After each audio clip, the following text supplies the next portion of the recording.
Because we did, I mustn't make it sing and I literally do the worst claps. I can actually do a compilation as a will that with all my clapping. They go, and they're like, can you clap again? Sick. Cool. Think I tell much. Okay. Hi guys. Welcome to my YouTube channel. No, playing. I have a lot of people asking me for like advice on how to get into the industry. They're asking, do I know any opportunities available? And I promise you, people do ask me. You know, I saw a tweet earlier on. Someone was like, "There's no bigger lie than all these people who say." I get so many requests for this video, but genuinely, I do get requests. And what was I gonna say? Oh, and today I tried to wear makeup. I don't know if it shows. I put on like eyeshadow and lipstick and a bit of base because I went out last night and I almost slept on my window because it's a long story, but I ended up like stuck in the window trying to get into the house, and I've got bruises on my boobs and on my back here because that thing is this small. So I literally haven't slept, but I am fresh because can't keep a good man down. But it didn't look like I was fresh even, so I put on lipstick, shadow. I don't know how to put on makeup though. So if you're looking for a tutorial, I'm not the person to come to. Anyway, so I'm doing a video about how to get into the industry. It might sound weird to be like, okay guys, I've got a tutorial on how to get into the industry, but it's a real thing. Like, I really do get a lot of people asking me about that stuff, and I thought if I actually make one video, then I can just send a link instead of typing like the same thing a lot and a lot and a lot. Okay, cool. First of all, so I have worked in the TV industry for, oh god, now I'm gonna reveal my age. It's like almost 10 years. And I studied music actually, but I got into TV through scripting and subtitles. Yes, through subtitles. So the story is, and this is actually why you should, yeah, I'm gonna make these points, you'll see why. So I got into TV wanting to be a presenter actually. I got into TV wanting to be a presenter, but not for the purpose of presenting or whatever, because I'm not really into fame and stuff. I got into TV wanting to be a presenter so I can be a musician. You see this long try? Because I was like, actually, presenters meet a lot of producers, like music producers. So I will meet and then we'll get into studio and record. That was such a dumb plan, guys. Like, if I can tell you, and it's so weird, I give people better advice than I actually live. But I would have done a better job having just shopped my demo around to the right people, because I had the same determination to get into the TV industry that I actually should have used to get into music. But anyway, so I went to Soweto TV and I was like, look, yeah, I could fix your subtitles. The scripts are looking not so cute. I could change up because my grammar is on fleek, like my writing is top notch. And then they're like, hey, shut up. So I sat outside there for days. Like, I would sit outside there and wait for people to pass through. People I had seen, because I started by researching who the producers are in Soweto TV. So then I knew, okay, cool, there's Letsegotao, there's Mandla, there's this person, there's that person, right? So I'd go there every day and chill outside and be like, hi, can I please help with the script on your show? Can I please help with the research on your show? I'm really good at the stuff. Look at the stuff that I have written, right? And then eventually, he gave me a chance. He was like, look, here, they're not looking for interns at the moment, but you can help me out on my production, and then we'll see what we can do. You know, I'll see what I can negotiate for you. So I started helping him out. Guys, I wasn't even thinking of payments at the time. I was just like, okay, you know. So I would go there every day and help him out. So I do research, I do scripting, I learned so much actually from Uliseho, because he taught me a lot. He taught me about sourcing guests. He taught me about the quality of guests. He taught me about the making of TV. You know, I used to think Uti people need to be put together to be on TV. But look at the shows that are popping. As I say, Moja Love. Abo Nazim Zanzi, wait to Abo I blew it, Nabo Gitila, Nabo Ini. Those are the shows that are going viral, and it's not people who have got like all that makeup on and put together and all that stuff. So I learned a lot from Little Tao. And then so TV saw my potential, and they were like, cool, we want to put you on Sisters, so it's a TV. And then I got on Sisters, and I did like research, scripting as well, all of that, and they put me on Bogoto as well. So I was doing Sisters and Bogoto at the same time, and the debate show.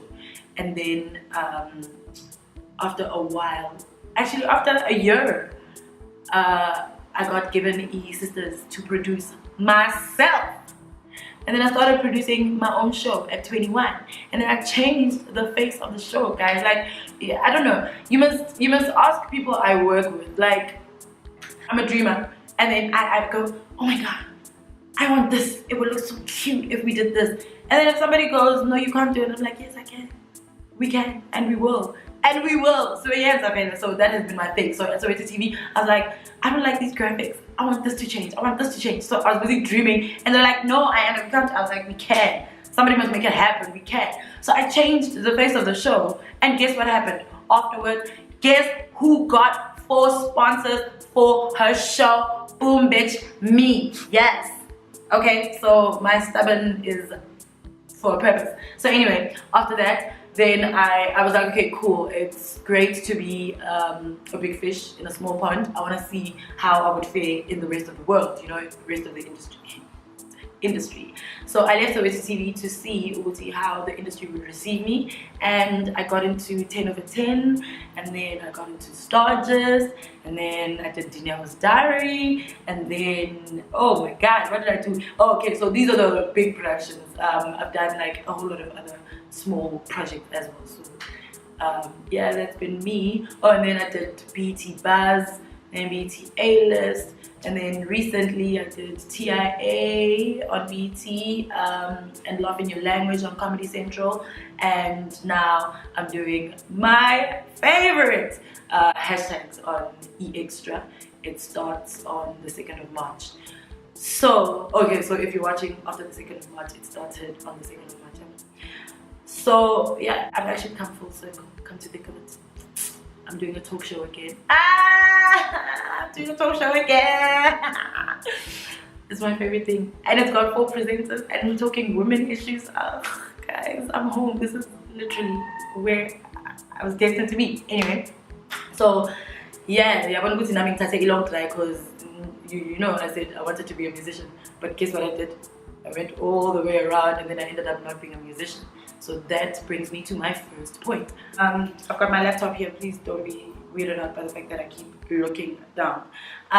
The first thing I feel like people need to think about before they say industry is, do you really want to be in television?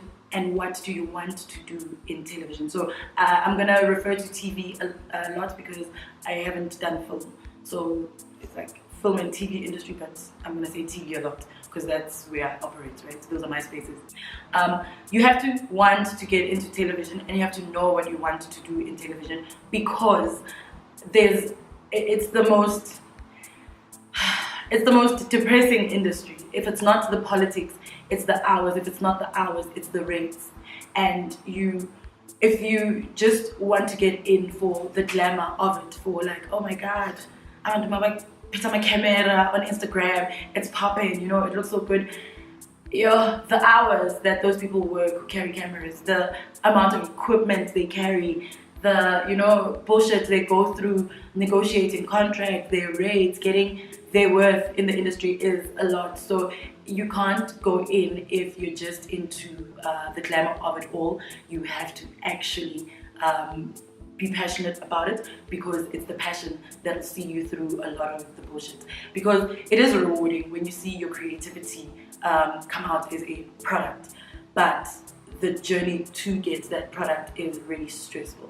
So you have to know what you want to do in the industry, and you have to want to get in.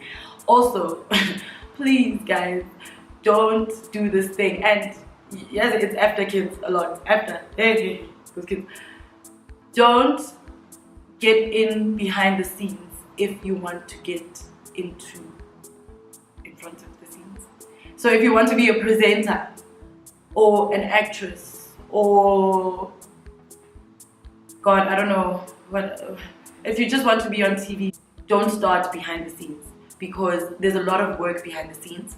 And usually the people who are like trying to get in the industry by going like, we'll get through the back door to get to the front, then they tend to compromise the quality of the people who are actually trying to make the product, and they don't have that much commitment. There's a girl, I'm gonna tell you a story. Story time! I had a girl who, she is fabulous, like she is fabulous. Right now she's actually super popping on Twitter, and she's even made it to international press, so I'm really proud of her for that. But she should have come in, actually she shouldn't have come behind the scenes, because that delayed her, but anyway. Yeah, so she came through, and for an interview, her CV was dope. She came through for the interview, and she was like, she wants to be a production assistant on my show. And that's when I was doing a gossip show. And she's like, she wants to be a production assistant. I was like, cool. And for the show that I was producing at the time, it was a gossip show, and it needed a person with a certain sort of sass. And in her interview, she was really well spoken. She had all the sass in the world. She was giving me all the terminology I needed in the script. I was like, cool. I can work with this. This is the vibe I'm looking for anyway. So let's have this conversation. So I speak with her for longer, and she really had like the best. She had a vibe, man. So I put her on. Well, I auditioned her. So I did I tested her script writing, because essentially that's what the show was driven by. It was a voiceover driven show, so the script needed to be fucking awesome. And I was really doing a lot. I needed someone to assist me, so maybe do a bit of the looking for stories, and maybe draft or do a synopsis of it, and then I will turn it into something dope. No, baby girl was not giving me the life that she gave me in interviews, and she did not give me the life that she gave me in the script. It's funny though, because she gave The Office the life. Like, she would come there full beat at 6 a.m. We started at 6 a.m. because I had to record, whatnot, and then deliver the episode at 12, so it was a daily delivery. She would come there full face beat. She comes from digital. Figure kanjani ngo 6 ekuseni. Beautiful. Like, what time do you wake up for that? And then she gets to work, and then that's it. Like, she has arrived, and that's it. Who arrived in the like, I got to leave. Where is the work? Where is the work? So I struggled with her for a few months, and that's like one traumatic example I can give you of people who want to get into TV, but they actually want to get in front of the screen. It really drains a production, and you are like prolonging your own, dream. Because either if you actually want to audition, go audition. Like, this whole thing, you must be at work at 6 a.m., leave, go do scripts when you get home, all of that stuff. It's really delaying your own dream. So you actually have to want to be behind the scenes, right? Next point.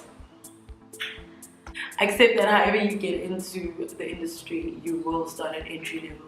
whether you are trying to get into camera or directing or in content, you know, or production itself. You will start at entry level. Even if you were in project management or whatever, you've got 2 years experience and the same set of skills can be applied in production management, you will start as a production assistant, even intern, production assistant, intern, coordinator, and then, you know, then you can get into production management and eventually work your way to line producer. So you will be asked to pick up, you know, in a sandbag. You will be asked to carry equipment. You'll be asked to drive around. You'll be doing the most for the littlest. So accept that. No matter what I have, no matter who I am, you're going to start from the bottom. But it is worth it, because by the time you get to the position that you actually want, you have all of that experience, and you know, and you make better decisions because you're experienced, you've done a lot of the things, you've seen a lot, so your opinion can actually, iterate, you know. Lose the attitude. This, I don't know, man. Nobody wants a know-it-all who has not worked at all type of thing. Like, you can't come in and not have the attitude. You're going to, okay, I want to learn everything. I want to work. I am excited about this. I want, you know, I'm eager. Give me something, you know. Whereas those kids, and this is probably wrong of me to say, unless I say what I said, they tend to feel like, no, this is beneath me. No, I don't do this. No, babes, no. If things are beneath you and you are above everything, who is going to want to work with you? So you gotta lose the attitude. You have to come in with the, you know what? I'm an open, empty page. I'm willing to have anything written. Let's put in all that information in me. I am absorbing everything. That's the attitude you're supposed to come with. Some people are very abusive. By people I mean bosses. Some superiors are very abusive in that they'll ask you to do stupid things like, did I hit the mic? Stupid things like, oh, get me coffee, oh, do this, do that, do that. But they say it's character building and all of that stuff. I don't vibe with it. But some people, you will really learn from them. So the more they make you do it and absorb all of that learning, skill, build, you know. So yeah, attitude is very important. Lose it. You actually have to want to be again in production, and that will inform how you carry yourself. Meet people. It is so difficult because the industry, working with or making it into certain productions and stuff, we are wazubani or so they recommended you. Being shut out also depends on how you treated that other person wherever. So recommendations go a long way in the industry. So what I did is I started a group. I called it Film and TV Crew. It sucks because now it's almost full. Like, I can't. WhatsApp is so trash. Why am I only allowed to have like 260 people in a group? But yeah, I started that group because I want to eliminate that whole thing of it's only certain people who know certain people who get jobs. I want to make sure that, like, if there's a job post it in the group so that everybody else can access it. So mingle with other people who are in the industry so that at least you know those people, because I know it is so hard. I've been trying to get into narrative scripting for the longest time, and I struggle because I don't know the right people in the narrative spaces. I can get a job tomorrow in variety shows, magazines, all of that, you know, because that's where the wealth of my experience comes from. But in terms of, I feel like I know how to write stories. I've been writing my own stories in my spare time.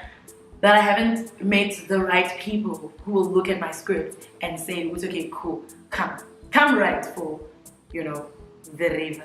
Come write for Uzalo or something, So it goes a long way mingling with people. Some people go, you must go and drink wherever neighbor goes and all of that stuff. But what if you don't have the budget to go to neighborhoods every week? What if you don't have the money, yes, the liquid blue, to go hang out with commissioning editors all the time, So yeah, that group is for that purpose. Always okay, at least like these few people, they will open up their connections to me quicker. So yeah, but try meet as many people as possible. Do so go on Screen Africa and see what are the upcoming events. There's also a thing called Media Source. Look to see okay, cool, who's looking for who. Look at people. Who's looking for what, and then attend those events. Trade shows. Well, does the industry have trade shows? I don't think the industry has trade shows, but if there's a film in Daba, go to that thing, Sometimes seeing a face makes you feel like, oh, I'm familiar with this person. So next time you see them at an interview, you're like, oh, so you already have a positive vibe going with that person because you've seen them at that kind of stuff, So that, and yeah, meet as many people as you can. And when you do meet people, guys, oh my god, don't pitch your stories to people as soon as you meet them. Actually, you guys write stories, we all do. We write stories, and then the next thing you meet someone and you're like, hey, I have such this idea. Imagine it. First of all, a person doesn't want to be drinking and you pitch to them, be pitched to. It's like, oh, okay, cool. And two, people don't want to feel like the only reason you're talking to them is because you want something. Three, people will steal your ideas. Hey. There's not even a solid way of trademarking things, and you guys are just going out there pitching to everyone you see. Which is, no, you're not a person story and and then babes, what if that's $1 million idea? And when are you busy out there telling every Tom, Dick and Harry of the industry what it is? No. So meet people, be familiar with them, see them 2 or 3 times or whatever, get them comfortable with you, then only say, cool, I've got this idea, it's in development, I just haven't found the right ways of copywriting it, but am I able to reach out to you for pointers and maybe connect when I'm done with this process. Get your own projects running. So I asked this the other day in the film group, Uzi, camera guys, all the people who we add, okay, they're camera guys, they're editors and whatnot, they're entry level, they haven't done a lot of work. I asked them, Uzi, have you offered the people who do YouTube, Uzi, can I shoot for you? Can I do this? Because that's a way of creating a show reel, right? Get something going, shoot things, go shoot plants and animals and whatnot, put it together, make it, practice, get your own things running so that people have a reference of your work. Sometimes, I could come across something that you put out there, and then when you speak to me, I'm like, oh shit, I seen that. Oh shit, that is so cool. I actually vibe with that. Or, oh yes, that actually, you should add this and take that away and do, but it already makes you worth a conversation because you've got something to show for yourself. You're not just sitting there and praying, waiting for a miracle. You're actually doing something. So get your own projects running. If you're a makeup artist, because those are also TV industry people. If you're a makeup artist, do your friends' faces. Put it on your Instagram. When I'm looking for people who are going to do the makeup Yama presenter, wait, I need to look at your Instagram and see, oh, okay, this is the kind of makeup they do, okay, yeah, I can vibe. But if you're a makeup artist and your page is just full of you slaying, I'm just like, I mean, do you? It just doesn't make me want to hire makeup artists. Yeah, I need to see your work. Give me that work, darling. Give me that work. Script writers, like I said, I write. I don't finish my narratives, and that's exactly why I'm not writing for narratives. But put your scripts together. Don't be me. Don't be me. Put your scripts together. You know, don't send them to people.